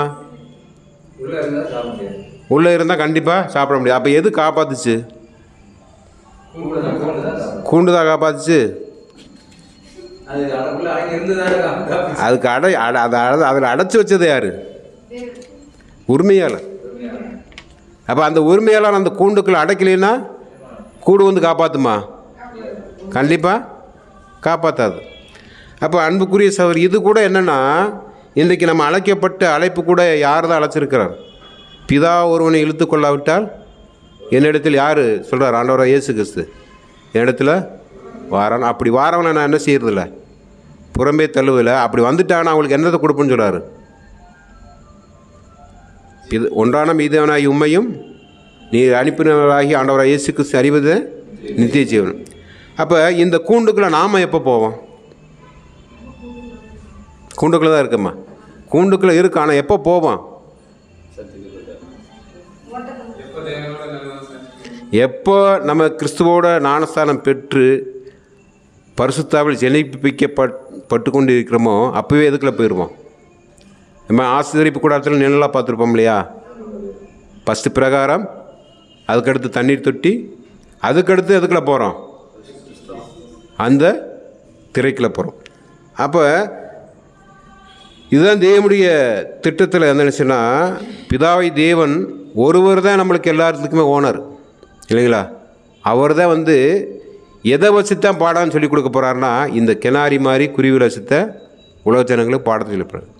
அதனால தான் ஆண்டவராக இயேசு கிறிஸ்து கூட என்ன சொல்கிறாரு, இந்த உலகத்தில் யார் ஜெயங்கொண்டு நான் செஞ்சது மாதிரி செய்கிறாங்களோ, பிதா என்ன எப்படி அப்படி சிங்காசனத்தில் வச்சுருக்காரோ அதே மாதிரி உங்களை 7 சிங்காசனத்தில் வச்சுருப்பேன்னு சொல்கிறாரு. அப்போ இந்த ஒரு விஷயம் கூட நம்மளுக்கு எப்படி நம்ம இந்த விஷயத்தை எடுத்துக்கலாம் அப்படின்னு பார்க்கும்போது, இப்போ அந்த பூனையை நம்ம எதுக்கு ஒப்பிடலாம்? சாத்தானுக்கு ஒப்பிடலாம் இல்லையா? அப்போ ஒரு வசனம் கூட படிங்க. 1 பேதுரு 5ஆம் அதிகாரம் 8வது வசனம். 1 பேதுரு 5ஆம் அதிகாரம் 2வது வசனம். உங்களிடத்தில் உள்ள தேவனுடைய மந்தையை நீங்கள் மீது கட்டாயமாய் அல்ல மனப்பூர்வமாயும் அவலட்சணமான ஆதாயத்திற்காக அல்ல. 1 பேதுரு 5ஆம் அதிகாரம் 8வது வசனம். 1 பேதுரு 5ஆம் அதிகாரம் 8ஆம் வசனம். தெளிந்த புத்தியுள்ளவர்களாய் இருங்கள், ஏனெனில் உங்கள் எதிராளியாகிய பிசாசானவன் கெர்ச்சிக்கிற சிங்கம் போல் எவனை விழுங்கலாமோ என்று வகை தேடி சுற்றி திரிகிறான். ஆமாம், அவன் பிளான் போட்டுக்கிட்டு தான் இருக்கான், யாரை எப்போ கவுத்தலாம்ட்டு. இப்போ சிட்டுக்குருவிக்கு அது அவருக்கு அந்த பூனைக்கு எப்படி இரையாகி போச்சோ, அது எதனால? உலக பிரகாரமாக தேவனுடைய சித்தத்தையும் திட்டத்தையும் அறிந்தவர்களுக்கு அப்படி. ஆனால் இந்த கூட்டுக்குள்ளே இன்னொரு கூடு போட முடியுமா? போட்டு அதனால் என்ன லாபம் இருக்க போகுது? இப்போ சாத்தான் வந்து என் கண்ட்ரோலுக்குள்ளே இருக்க முடியும், இன்னொரு அந்த கூட்டுக்குள்ளே இன்னொரு கூடு போட்டால் அதனால் அதுக்கு என்ன ஒரு பிரயோஜனம் இல்லை. அதே மாதிரி தான் இன்றைக்கி ஆவினால் ஜென்பிக்கப்பட்ட பிள்ளைகளை கூட அவனால் என்ன செய்ய முடியல, ஒரு கண்ட்ரோலுக்குள்ளே கொண்டு வர முடியல. அப்போ நம்மளுக்கு தெரியும் அந்த உரிமையாளர் யாருன்னா நம்முடைய பிதாவை தேவன். அதே சமயத்தில் அந்த அந்த ரெக்கை இருக்கலாம், அந்த ரெக்கை எதுக்கு அடையாளமாக இருக்குது?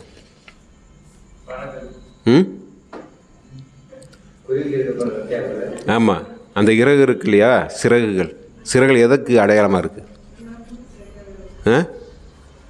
சுயாதீனம்.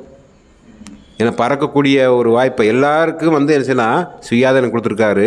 நீ ஒருவேளை கூண்டுக்குள்ளே இருந்தாலும் இருக்கலாம், வெளியே போனாலும் போகலாம். அப்போ இந்த சுயாதீனத்தை பெற்ற யாருன்னா இந்த கெனாரி குருவி மாதிரி வாழ்கிறதுக்கு உரிமை இருக்குது. ஆனால் நம்ம சுய வாழ்க்கையை வெறுத்து தேவனுக்குள்ளே யார் வந்து உடன்படிக்கை அந்த கூண்டுக்குள்ளே போகிறாங்களோ அவங்களுக்கு தான் என்ன ஆகும், நித்திய ஜீவனை கொடுப்பாருன்னு பார்க்குறோம். அதே சமயத்தில் அந்த ஓனர் வந்து என்ன ஒன்று கொடுக்குறாரு, தண்ணீர் மற்றும் உணவு. அது எதை வந்து அடையாளப்படுத்துகிற மாதிரி இருக்குது? சத்திய ஆகாரம். இதெல்லாம் இன்னும் சொல்லப்போனால் விசேஷமாக சபை வகுப்பாருக்கு விசேஷமான ஒரு ஆகாரத்தை கொடுக்குறாரு. எந்த காலகட்டத்தில் இருக்கோம், யார் நம்மளை கூப்பிட்ருக்காங்க, யார் இன்றைக்கி வழி நடத்துகிறாங்க அப்படிங்கிற திட்டம் தெளிவுமாக சபை வகுப்பாருக்கு மட்டும்தான் ஸ்பெஷலாக என்ன செய்யணும் ஆகாரம் கொடுக்குறான்னு பார்க்குறோம். எல்லாருக்குமே இந்த ஆகாரம் குறிப்பிட்ட இடத்துல வந்து என்ன செய்யாது, கண்டிப்பாக கிடைக்காது. ஆனால் நம்மளுக்கு மட்டும்தான் அந்த ஒரு ஆகாரத்தை தேவன் கொடுக்குறான்னு பார்க்குறோம். அது மாத்திரமல்ல, இந்த கூண்டு கூட எதாச்சுன்னா உடன்படிக்கை செய்து கொண்ட ஒரு வாழ்க்கையை குறிக்குது.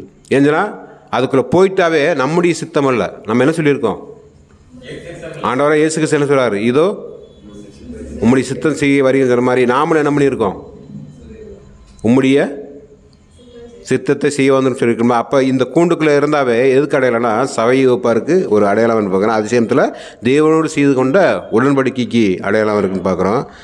பூனை குறித்து பார்க்கும்போது அது யாருன்னு பார்த்தோம்னா சாத்தானை பார்க்குறோம். அது மாத்திரமல்ல, இதுக்குள்ளே எல்லாருமே வந்துட முடியுமா இந்த உடன்படிக்கைக்குள்ள?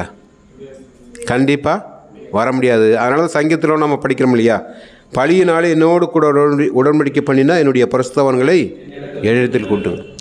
அப்போ பழியினால் உடன்படிக்கை பண்ணின பிள்ளைகளை மட்டும்தான் சபைகளுக்கு கூட்டிகிட்டு வர முடியும். எல்லாரையும் நம்ம என்ன செய்ய முடியாது, இந்த கூண்டுக்குள்ளே போட்டு அடைக்க முடியாதுன்னு பார்க்குறோம். அது மாத்திரமல்ல, இந்த பழியின் உடன்படிக்கைன்னா என்ன, பலியின் உடன்படிக்கைன்னா என்ன? நம்முடைய விருப்பத்தை எல்லாத்தையும் விட்டுட்டு தேவனுடைய விருப்பத்தை மட்டும் என்ன பண்ணுன்னா செய்யணும். அதனால தான் அந்த பார்க்குறோம், கிணாரி மாதிரி எப்பொழுதுமே மெல்லிசையாக பாடுதுன்னு பார்க்குறோம். அது மாத்திரமல்ல, இன்னொரு வசனத்தை கூட படிங்க. 1 கொரிந்தியர் 1ஆம் அதிகாரம் 25வது வசனம். 1 கொரிந்தியர் நானே படிச்சுறேன்.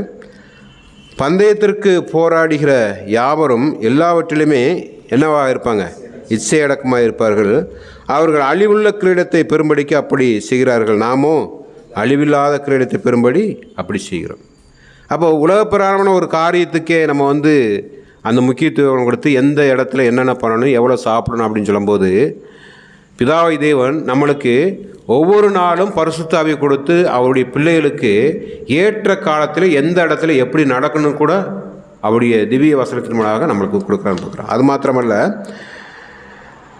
அடிக்கடி நம்ம சொல்லக்கூடிய ஒரு வார்த்தை, நம்மளையே சாக்ரிஃபைஸ் பண்ணணும்னு சொல்லலாம் இல்லையா. அப்போ இந்த விஷயம் அதிகமாக யார் இடத்துல காணப்படுதோ அவங்க தான் வந்து என்ன செய்யணும், தேவனுடைய சித்தத்தை செய்ய முடியும்னு பார்க்குறோம். இன்னொரு வசனம் கூட படிங்க. 2 கொரிந்தியர் 7ஆம் அதிகாரம் 4வது வசனம். மிகுந்த தைரியத்தோடு உங்களுடன் பேசுகிறேன், உங்களை குறித்து மிகவும் மேன்மை பாராட்டுகிறேன், ஆறுதலால் நிறைந்திருக்கிறேன், எங்களுக்கு உண்டான சகல உபத்திரத்திலையும் பரிபூர்ண சந்தோஷமாயிருக்குன்னு சொல்கிறார். அவள் எப்போ தான் பரிபூர்ண சந்தோஷம் வரும்? உலக பிரகாரமாக வாழ்ந்தால் பரிபூர்ண சந்தோஷம் வருமா, தேவனுடைய சித்தத்தின்படி கிறிஸ்துவனுடைய அடிச்சுவடலை பின்பற்றதுனால அந்த பரிபூர்ண சந்தோஷம் வருமா? ஏஞ்சனா அதனால தான் பேதுரு கூட சொல்கிறார், என்ன சொல்கிறாருன்னா, இதில் நீங்கள் மிகவும் சந்தோஷப்படுகிறீர்கள் என்றாலும் துன்பப்பட வேண்டியது அவசியமானதனால் இப்பொழுது கொஞ்ச காலம் பலவிதமான சோதனையிலே என்ன செய்வீங்க? துக்கப்படுவீர்கள். அப்போ எதுதான் வந்து சந்தோஷத்தை கொடுக்கும்னா, ஒரு துன்பத்தில் அதில் எப்படி சந்தோஷமாக இருந்தால்தான் நம்ம என்ன செய்ய முடியும்? அந்த பாட்டை பாட முடியும். அதனால தான் ஆண்டவராக இயேசு கிறிஸ்து கூட சொல்லும்போது என்ன சொல்கிறாரு? என்னுடைய சமாதானத்தை உங்களுக்கு வைத்து போகிறேன், இந்த சமாதானத்தை யாருனாலும் நினைச்ச முடியாது, எடுத்து போட முடியாது. அப்போ அவருடைய சமாதானத்தை எடுத்து போட முடியாதுன்னா, அப்போ இந்த கூண்டுக்குள்ளே என்னென்ன சந்தோஷங்கள் இருக்கிறது? அதாவது அந்த கிணாரியை கூண்டுக்குள்ளே வச்சுருக்காரு இல்லையா, அதுக்குள்ளே என்னென்ன சந்தோஷம் இருக்குது?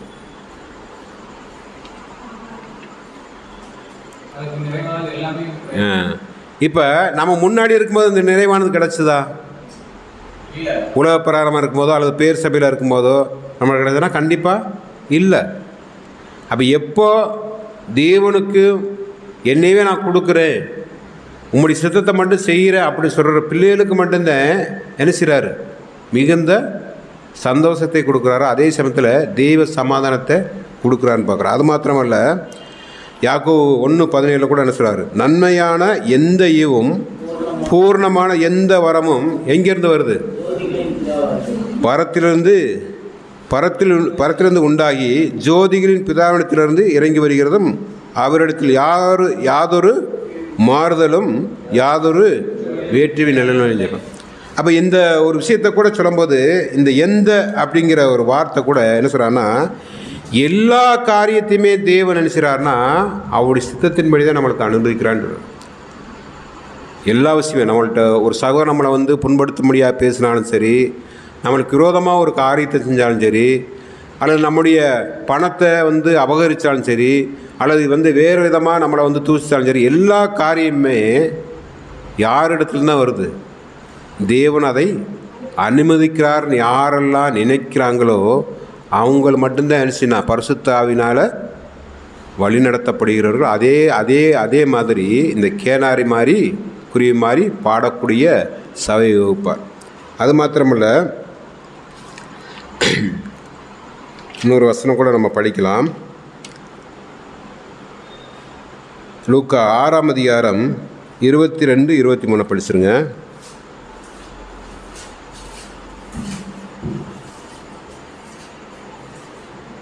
லூக்கா 6:22 இப்பொழுது பசியாய் இருக்கிற நீங்கள் பாக்கியவான்கள். லூக்கா 6:22-23. பரிசுத்தமான நிமித்தமாக ஜனங்கள் உங்களை பகைத்து உங்களை புறம்பாக்கி உங்களை நிந்தித்து உங்கள் நாமத்தை பொல்லாததென்று தள்ளிவிடும் போது. இப்போ மனுஷகுமாரன் நிமித்தமாக ஜனங்கள் உங்களை பகைத்து உங்களை புறம்பாக்கி உங்களை நிந்தித்து உங்கள் நாமத்தை பொல்லாதென்று தள்ளிவிடும்போது நீங்கள் பாக்கியவான்களாக இருப்பீங்க. எத்தனை பேர் உண்மையிலே சொல்லுங்கள், இந்த மாதிரி பேசும்போது ரொம்ப அமைதியாக பாட்டு பாடிட்டு வரோம், கிணாரி மாதிரி மெல்லிசியாக பாடிட்டு வரோம்? கண்டிப்பாக கிடையாது.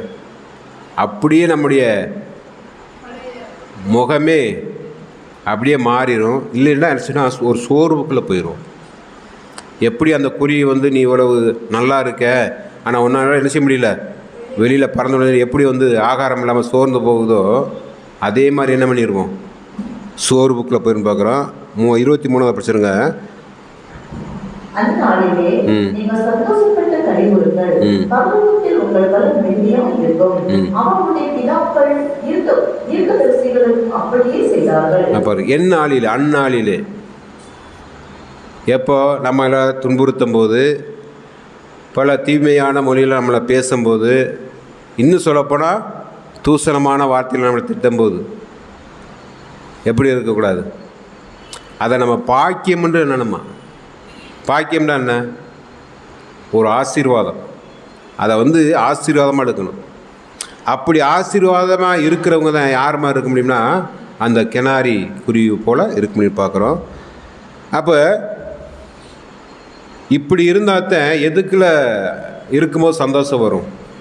அந்த கூண்டுக்குள்ளே இருக்கும். அப்போ கூண்டுக்குள்ளே இருக்கிற என்ன, தேவனுடைய சித்தத்தை மட்டும் செய்வது தான் அந்த கூண்டுக்குள்ளே இருப்பது. அப்படி இருந்தோம்னா நம்மளுக்கு என்ன செய்யணும், ஒரு சந்தோஷம் வரும்னு பார்க்குறோம். இன்னொரு வசனம் கூட படிங்க, பிலிப்பியர் 4ஆம் அதிகாரம் 19ஆம் வசனம்.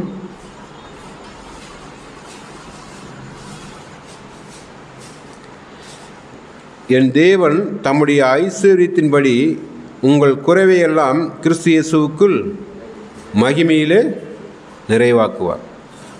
அப்போ அவருடைய ஐஸ்வர்யத்தின்படி உங்கள் குறைவெல்லாம், அப்போ என்ன சொல்கிறாரு, நம்மள்கிட்ட குறைவு இருக்குது. அது யார் வந்து என்ன செய்யணும்னா குறைவு இல்லை அப்படின்ட்டு என்ன செய்ய முடியாது, சொல்லவே முடியாது. ஏன்னா என்னிடத்துல பாவம் இல்லைன்னு சொல்லிட்டாவே அவன் தன்னைத்தானே வஞ்சிக்கிறவனாக இருக்குன்னு பார்க்குறான். அதனால தான் வந்து பவுல் கூட சொல்லும்போது என்ன சொல்கிறான், நான் பாவியிலே பிரதான பாவம். அப்போ நம்முடைய குறைகள் இருக்குது, அநேக விஷயங்களை தவறுறோம். ஆனால் தேவன் என்ன பண்ணுறாருன்னா தம்முடைய ஐஸ்வர்யத்தின்படி நம்ம குறைவெல்லாம் யாருக்குள்ளே கொண்டு போகிறாரா, கிறிஸ்து இயேசுவுக்குள் மகிமையிலே நிறைவாக்குறோம். நம்மளுக்கும் மற்ற ஜனங்களுக்கு என்ன வித்தியாசம் கொஞ்சம் சொல்லி பாருங்கள். இப்போ உலக பிரகாரமாக இருக்கட்டும் அல்லது பேர் சபையில் பிள்ளைனா அவங்களுக்கும் நம்மளுக்கு என்ன வித்தியாசம்?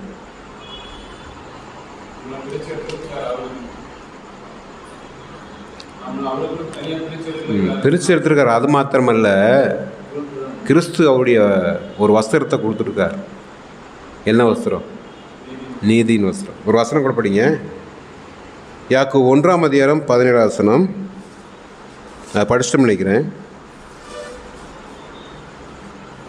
அப்போ நம்மளை இன்றைக்கு கூட எந்த மாதிரி ஒரு நிலைமையில் பார்க்குறாருன்னா நீதிமான் நிலைமையில். ஏஞ்சனா அது கொடுத்தது யார்?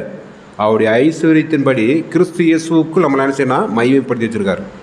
அப்போ அந்த நீதியின் வஸ்திரம் கொடுத்ததுனால நீதிமான ஆக்கப்பட்ட ஒரு நிலைமையில் நம்ம வந்து இன்றைக்கு இருக்கிறோம்னு கூட பார்க்குறோம். அதனால் வந்து 1 யோவான் 2:22 கூட சொல்கிறார், என் பிள்ளைகளே நீங்கள் பாவம் செய்யாதபடி இவைகளை உங்களுக்கு எழுதுகிறேன். ஒருவன் பாவம் செய்வானால் நீதிபராக இருக்கிற இயேசு கிறிஸ்து நமக்காக பிதாவிடத்திலே பரிந்து விசார். எது வரைக்கும்? அந்த நீதியின் வஸ்திரம் நம்மள்கிட்ட இருக்கிறது வரைக்கும். ஒருவேளை உலகப்பிரகாரமாக வெளியே போயிட்டோம்னா அந்த ஓனர், அடைச்சி வச்ச ஓனர் திரும்பி கூப்பிடுவார் அந்த பறவையை? கண்டிப்பாக கூப்பிட மாட்டார். அப்போ நம்ம அநேக விஷயங்கள் தவறுறோம். ஆனால் எதை விட்டுறக்கூடாது? சபை கூடுதலை விட்டுறக்கூடாது. அதே சமயத்தில் எங்கே 2-3 பேர் அவருடைய நாமத்தினாலே கூடியிருக்காங்களோ அங்கே நாம் கண்டிப்பாக கூடணும். அந்த மாதிரி சிந்தனை உள்ளவர் தான் வந்து என்ன செய்யணும்னா, ஒருவேளை தவறி நம்ம வந்து பாவம் செஞ்சாலும் அது யார் வந்து பரிந்து பேசுகிறான்னா நம்முடைய ஆண்டவராக இயேசு கிறிஸ்து பரிந்து பேசுகிறான்னு பார்க்குறோம். இப்போ இன்னொரு வசனம் கூட நம்ம பார்க்குறோம், வெளிப்படுத்தின விஷயம் 2:10 கூட இது வந்து யாருக்கு சொல்கிறாருன்னா சிமிர்னா சபைக்கு தான் வெளிப்படுத்துகிறாரு. ஆனால் இந்த வசனம் எல்லாருக்குமே, எல்லா சபையாருக்கும் பொருந்தக்கூடிய ஒரு வசனமாக கூட காணப்படுதுன்னு பார்க்குறோம்.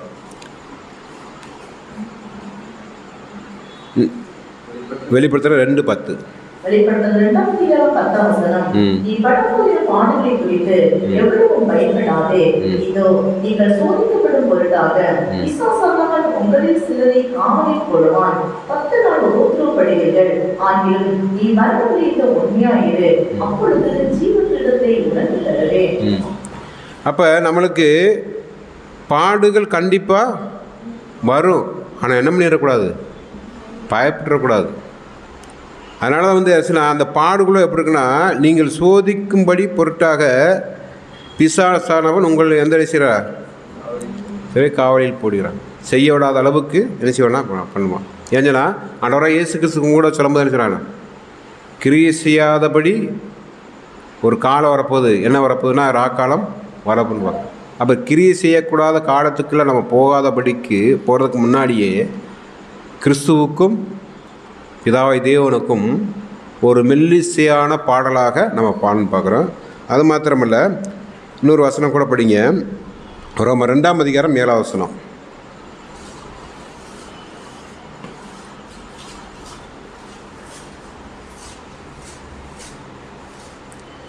ரோமர் 2ஆம் அதிகாரம் 7ஆம் வசனம். சோர்ந்து போகாமல் போகாமல் நாம் கிரியைகளை செய்து மகிமையும் கனத்தையும் அழியாமையும் தேடி கொடுத்து நித்திய ஜீவனை அளிப்பார். இது யாருக்கு பொருந்தும்? கூண்டுக்குள்ளே இருக்கிறவர்களுக்கா அல்லது வெளியே இருக்கிறவர்களுக்கா? யார் நல்மனச்சாட்சி உடன்படிக்கை பண்ணி பரிசுத்த ஆவியினால் ஜென்பிக்கப்பட்டு இந்த சட்டத்திட்டங்களுக்குள்ள ஏன்னா நம்மளுக்கு போட்டிருக்கிற ரூல்ஸ் ஃபுல்லாக ஒரு கடுமையான ரூல்ஸ் தான். ஏன்னா எல்லாருக்கும் இந்த உலகத்தில் வாழ்கிற அத்தனை பிள்ளைகளுக்கு வந்துச்சுன்னா எழுப்பிடுவார். ஆனால் இந்த ட்ரூத்துக்குள்ளே இருக்கிற ஒவ்வொரு பிள்ளைகளுக்கும் என்ன ஒரு எச்சரிக்கிறாருன்னா, ஒரு வேளை நீங்கள் இதை விட்டு போனீங்கன்னா நம்மளுக்கு என்ன வந்துடும்? இரண்டாம் மரணத்துக்குள்ளே போகிற மிகப்பெரிய ஒரு. அதனால் வந்து பிதாவை தேவன் எல்லா காரியத்தையுமே வெளிப்படுத்துறதுக்கு அவர் வந்து சுத்தமாக இருக்கார். அதே ஏற்ற காலத்திலே ஏற்ற சத்தியத்தை கொடுக்குறான்னு பார்க்குறோம்.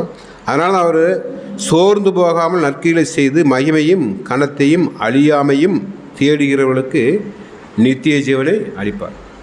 அப்போ அந்த கூண்டுக்குள்ளே போனாத்த எதை நம்ம பெற்றுக்கிறோம் அப்படின்னா அழியாமை, நித்திய காலமாக பிதாவாகிய தேவனோடும் கிறிஸ்துவோடும் கூட இருக்கக்கூடிய அந்த ஒரு வாய்ப்பை கொடுக்குறாங்க. இந்த வாய்ப்புகளை போகிறதுக்குத்தான் என்ன செய்கிறான்னா யாரை மாதிரி அழைக்கிறாரு? அந்த கெனாரி குருவி போல அழைக்கிறான்னு பார்க்குறோம். இன்னொரு வசனம் கூட படிங்க. 2 பேதுரு 1ஆம் அதிகாரம் 4ஆவது வசனம்.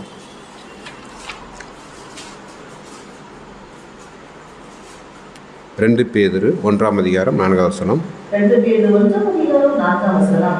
இச்சையினால் உலகத்திற்குண்டான கேடுக்கு தப்பி திவ்ய சுவாபத்திற்கு பங்குவாக்கும் பொருட்டு மகா மேன்மையும் அருமையான வாக்குத்தத்தங்களும் அவைகளினாலே நமக்கு அளிக்கப்பட்டிருக்கிறது. அப்போ இச்சையினால் உலகத்தில் உண்டான கேட்டுக்கு தப்பி திவ்ய சுவாபத்துக்கு பங்குள்ளராகும் பொருட்டு மகா மேன்மையும் அருமையான வாக்குத்தத்தங்களும் அவைகளினாலே நமக்கு அளிக்கப்பட்டிருக்கிறது. அப்போ இந்த திவ்ய சுவாபம் அப்படிங்கிற ஒரு கேட்டகரியில் வந்தாவே என்ன கலர் தான் வரும்? என்ன கலர் வரும்? மஞ்சள் இல்லை, கலர். அப்போ இந்த திவ்ய சுவாபத்துக்கு போகணும்னு நினச்சாவே எல்லாருனாலையும் போக முடியாது, எல்லாருனாலையும் அதுக்கு பங்குள்ளவர்களாக ஆக முடியாது. அப்படி ஆகணும்னா என்ன கொடுக்குறான்னா மகா மேன்மையும் அருமையான வாக்கு தத்தங்களும் அவைகளினால் நம்மளுக்கு கிடைச்சுன்னா அருளப்பட்டிருக்கிறது. அப்போ எதுக்குள்ளே போகிறதுக்கு? திவ்ய சுவாபத்துக்குள்ளே போய் பிதாவையும் அவருடைய குமாரனையும் நம்முடைய ஆண்டவராக இயேசு கிறிஸ்துவையும் குறித்து எப்படி பாடணுமா? மென்மையாக பாடணும். எது மாதிரி இருந்துடக்கூடாது? சிட்டுக்குருவி மாதிரி இருந்துடக்கூடாது. அப்போ இது அப்படியே வந்து அந்த ஒரு 2வது கதையை நம்ம வந்து ரீகால் பண்ணிடலாம். என்ன பண்ணலான்னா, அந்த கெனாரியை ஒரு உரிமையாளர் வளர்க்குறாரு. அதுக்குள்ள என்னென்ன போடுறாருன்னா டெய்லி தண்ணீரும் ஆகாரம் கொடுக்குறாரு. அதை வந்து எது வந்து கெடுக்குது? சிட்டுக்குருவி மாதிரி இருக்கிறது. இவ்வளவு நீங்கள் நல்லா இருக்கீங்க, இதெல்லாம் அனுபவிக்க வேண்டாமா? உங்களை பார்த்தா என்ன சொல்லுவாங்க? வேறு மாதிரி சொல்லுவாங்களே, வந்து என்னை மாதிரி என்ஜாய் பண்ண வேண்டியதானே அப்படின்னு சொல்லிட்டு போயிட்டோம்னா திரும்ப என்ன ஒரு 2வது வரும்போது என்ன ஆகுது? அது கண்ணுக்கு முன்னாடியே யார் பிசாசுக்கு வந்து இரையாகிறான்னா அந்த குருவி மாதிரி வகுப்பார். அப்போ நம்ம எந்த மாதிரி இருந்துடக்கூடாதுன்னா சிட்டுக்குருவி மாதிரி தேவனுடைய சமூகத்தில் எப்போதுமே ஒரு முறையிடுகிறவர்களாக முறுமுறுக்கிறவர்களாக எப்போதுமே சத்தம் அடிக்கிறவர்களாக நம்ம நினச்சி இருக்கக்கூடாது. எது மாதிரி இருக்கணும்னா இந்த கெனாரி மாதிரி இருக்கணும். ஒருவேளை நம்ம வந்து இந்த ஐக்கியத்தோடு நம்மளுக்கு வகுப்பாரோடு சேர முடியாட்டாலும் என்ன செய்யணும்னா அவருடைய வாக்குத்தத்தை பெற்ற பிள்ளைகள் நம்ம என்ன செய்யணும்னா திரும்பவும் அவருடைய சன்னதிக்கு வர்றதுக்கு தேவனை செய்யணும் விருப்பப்படுறான்னு பார்க்குறோம். அப்போ இதுலேருந்து நம்மளுக்கு என்ன பண்ணணும்னா என்ன ஒரு பாடத்தை நம்முடைய மூத்த சார் கொடுக்குறான்னா, சிட்டுக்குருவி மாதிரி எல்லா காரியத்தையும் நீங்கள் என்ன பண்ணிடாதீங்க, சத்தமிட்டு மற்றவங்கள சத்தியத்தை கேட்குற பாக்கியத்தை உங்கள் நிமித்தமாக என்ன செஞ்சிடக்கூடாது, கேட்க விடாமல் பண்ணிடக்கூடாது. இப்போ இன்றைக்கு கூட நம்ம போகிறோம்ல, ரோட்டில் போகும்போது எங்கே தான் வந்து அதிகமாக சத்தம் வருது? பாட்டு சத்தம். உலக பிரகாரமாக இருக்கிற ஜனங்களத்திலையும் வருது, பேர் சபையில் உள்ள ஜனங்கள் மத்தியிலையும் வருது. ஆனால் அது தேவனுக்கு பிரியமானதா? கண்டிப்பாக அதில் எந்த விதமான மாற்றம் இல்லை. ஆனால் என்னென்னா அதே சூழ்நிலை யாருக்கு வந்துடக்கூடாதுன்னா கிறிஸ்து இயேசுவுக்கு ஞானஸ்தானம் பெற்ற பிள்ளைகள் ஆவியினால் ஜென்மிக்கப்படாத பிள்ளைகளுக்கு கூட என்ன செஞ்சிடறாங்க, வந்துடக்கூடாது. அவங்க திரும்பி வந்து என்ன செய்யணும்னா இந்த உன்னதமான வாக்குத்தத்தத்தை பெற்று திவ்ய சுவாபத்துக்கு பங்குள்ள பிள்ளைகளாக கெனாரியை போல மென்மையாக பாடி தேவனுக்கும் கிறிஸ்துவுக்கும் உடன் சுதந்திரவாளியாக போகிற சபைக்கு முன்மாதிரியாக இருந்து அவருடைய திட்டத்தையும் தெய்வ திட்டத்தை நிறைவேற்ற தேவன் தாமே ஆசீர்வாராக. பொறுமையோடு கேட்ட உங்கள் அனைவரையும் தேவன் தாமே ஆசீர்வாராக.